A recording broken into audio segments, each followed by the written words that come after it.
প্রিয় ভিউয়ার্স, আসসালামু আলাইকুম।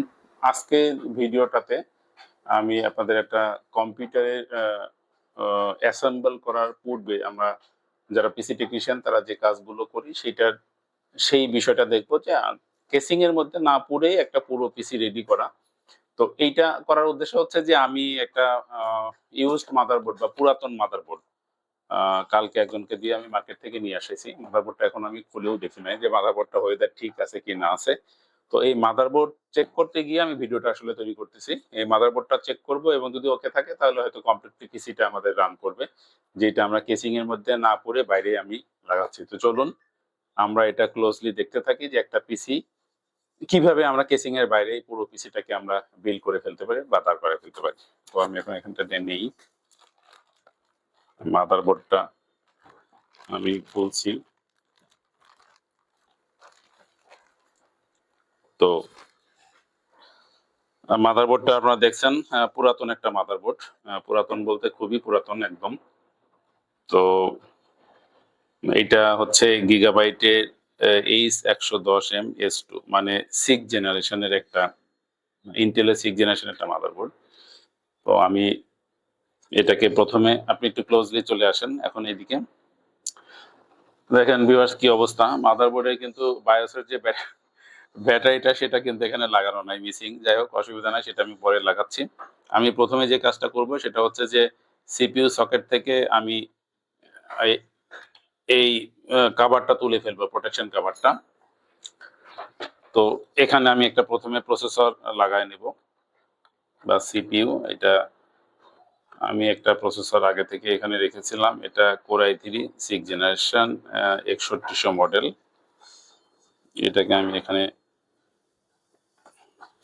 প্রতিস্থাপন করলাম। এই যে নস বরাবর বসায় আমরা লাগাই ফেলবো সতর্কতার সহিত। এটা কিন্তু উল্টাপাল্টা করে লাগালেও কিন্তু লাগবে না। এই যে কোনায় দেখতেছেন যে নস, এই দুই খাঁজ বা নস বরাবর এটাকে রেখে আমরা এটাকে প্লেস করব। এরপরে আমরা লিভারটা টেনে এটাকে লক করে দিলাম। আমি এখানে একটা র্যাম লাগাবো।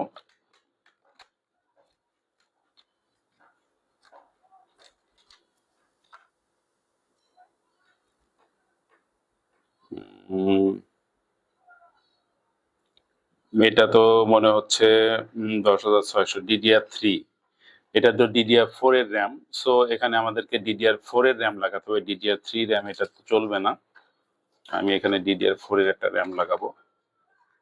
একটুখানি আমি এটা র্যাম নিয়ে আসি, আপনি একটু অপেক্ষা করুন।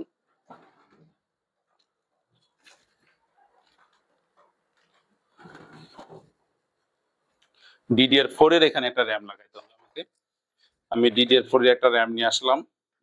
4GB DDR4 2400 স্পিডের এই র্যামটাকে আমি এখানে একটু লাগাবো। স্টারেক্স ব্র্যান্ডের একটা র্যাম।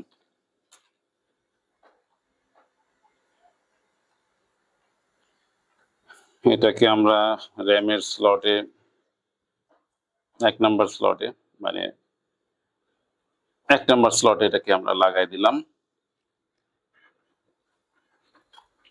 এরপরে আমরা যে পাওয়ার সাপ্লাইটা গত ভিডিওতে আমরা চেক করেছিলাম যে পাওয়ার সাপ্লাইটা ঠিক আছে, আপনাদের বোধহয় মনে আছে যে এই পাওয়ার সাপ্লাইটা আমরা গতদিন চেক করেছিলাম। এই পাওয়ার সাপ্লাইটাকে আমরা এখন এখানে সংযোজন করব। এই যে লক, এই লকের সাইডে লক লাগানোর যে খাঁজটা রয়েছে সেই বরাবর। আমি কিন্তু উল্টা করে লাগালেও কিন্তু এটা লাগবে না। আমরা এখানে লকটা লাগাবো, 24 পিনের কানেক্টরটা। এরপরে রয়েছে 12 ভোল্ট। মাদারবোর্ডে আর একটা সংযোজন করা লাগে 12 ভোল্টের যে কানেক্টরটা, সেটা আমরা লাগাবো। এটাও আমরা লক অনুযায়ী দেখে লাগাবো। আচ্ছা, আমার সাথে একটা এসএসডি রয়েছে। যদি আমরা ডিসপ্লে প্লাই দেন আফটার আমরা এটা লাগাইতে পারি। এটা আসলে পিসির সাথে সরাসরি ডিসপ্লে পাওয়ার সাথে সম্পর্কযুক্ত না, সেজন্য আমরা একটু পাশে রাখলাম। আমি এটার জন্য কেবলও রেডি রেখেছি। এখন যে কাজটা করব, আমি কিবোর্ড মাউসগুলো লাগাচ্ছি। আশা করছি বোর্ডটা ঠিক আছে। এখন তারপরেও পুরাতন মার্কেট থেকে কেনা এবং চেক না করে কেনা। সো আমাদের এটা চেক করে কনফার্ম হতে হবে যে এটা আসলে ওয়েদার ঠিক আছে কিনা। কিবোর্ড, মাউস এবং গ্রাফিক্সের কেবলটাকে আমরা লাগালাম, ভিজিএ কেবল। এরপরে আমি এটাতে পাওয়ার দিচ্ছি, পাওয়ার সাপ্লাইটাতে।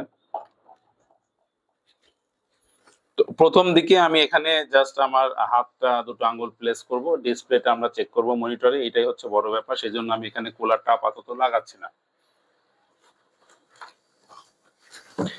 এখন আমরা এরকম একটা টেস্টার বা যে কোনো জিনিস দিয়ে আমরা এখানে যে মাদারবোর্ডের যে ফ্রন্ট প্যানেল থাকে বলে, ফ্রন্ট প্যানেলের পাওয়ার সুইচ যেটা, সেটাকে আমরা শর্ট করব এবং দেখব যে এখানে কোনো পাওয়ার আসে কিনা।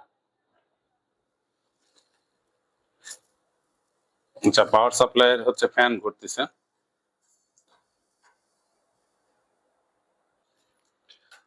এবং আমরা একটা সিপিইউর ব্যাটারি এখানে বসাই, যদিও ব্যাটারি ছাড়াও আমাদের এটা আসার কথা, কিন্তু আমি একটা ব্যাটারি এখানে বসাচ্ছি।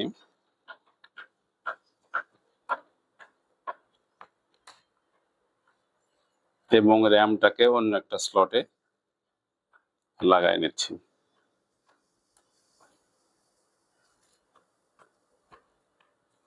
আচ্ছা, এরপরে আমরা একটা ফ্যানও লাগাই, দেখি যে আমাদের সিপিইউর যে 12 ভোল্টের মাদারবোর্ড থেকে যে কানেক্টর, সেখান থেকে আমাদের ফ্যানটা পাওয়ার নেয় কিনা, এটাও আমাদের জানা হবে।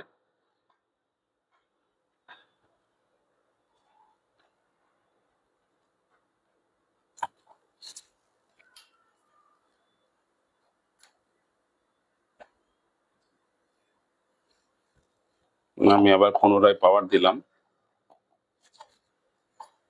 এবং আমি পাওয়ারে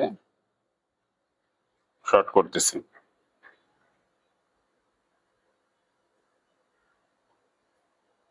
এই যে গোল্ডেন যে ধাতব অংশ কালারের, এটাকে আপনারা একটু পরিষ্কার করে নেবেন, কারণ এটা যদি অপরিষ্কার থাকে তাহলে ভেতরে যে চ্যানেলের সাথে এটা প্রপারলি কন্ট্যাক্ট না হতে পারে। জাস্ট আপনারা দুই সাইডে রাবার দিয়ে এটাকে ভালোভাবে পরিষ্কার করে নেবেন।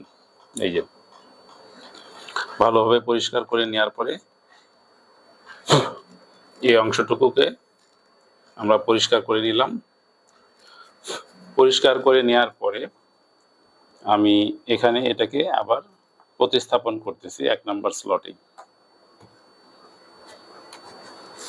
আচ্ছা, এরপরে ভিউয়ার্স এখানে উইন্ডোজ দেওয়া ছিল, যদি উইন্ডোজ দেওয়া থাকে সেক্ষেত্রে বুট হইতেও পারে, তবে এই সম্ভাবনাটা কখনোই এমন না যে 100% হবে। যদি না হয় সেই ক্ষেত্রে নতুন হার্ডওয়্যারের জন্য আমাদেরকে আবার নতুন করে উইন্ডোজ দেওয়ার প্রয়োজন হতে পারে। যাই হোক, সেই বিষয়টা আমরা দেখি। তো আমি প্রথমেই যদি ডিসপ্লে ধরলাম যে পজিটিভলি ডিসপ্লে পাবে, তো সেই ক্ষেত্রে আমি এখানে একটা এসএসডি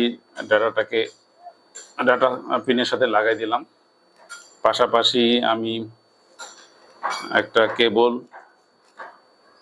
সেটাও আমি এটাকে আমরা সাতা ডাটা কেবল বলি, এটা মাদারবোর্ডের সাথে লাগাইলাম।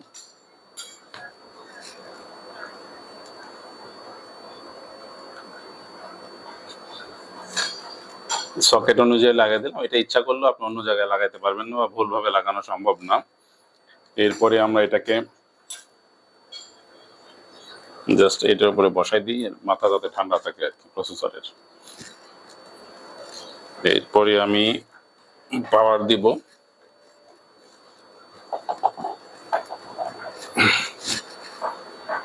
এবং পুনরায় আমি এটাকে এই ফ্রন্ট প্যানেলের যে আমরা কেসিং এর ফ্রন্ট প্যানেল থেকে যে আমাদের কানেক্টরগুলো লাগানোর ব্যবস্থা থাকে, এইটা আমরা শর্ট করব, এই যে পাওয়ার এটা। তো ভিউয়ার্স দেখেন, এখানে কিন্তু আমরা দেখতে পাচ্ছি যে অলরেডি গিগাবাইট এর লোগোটা শো করেছে, এবং যেহেতু এখানে আগে থেকে উইন্ডোজ দেওয়া ছিল, সেহেতু এটা উইন্ডোজ বুট হবে সম্ভবত। এটা আমার কাছে যেটা মনে হচ্ছে উইন্ডোজটা চলবে। এই যে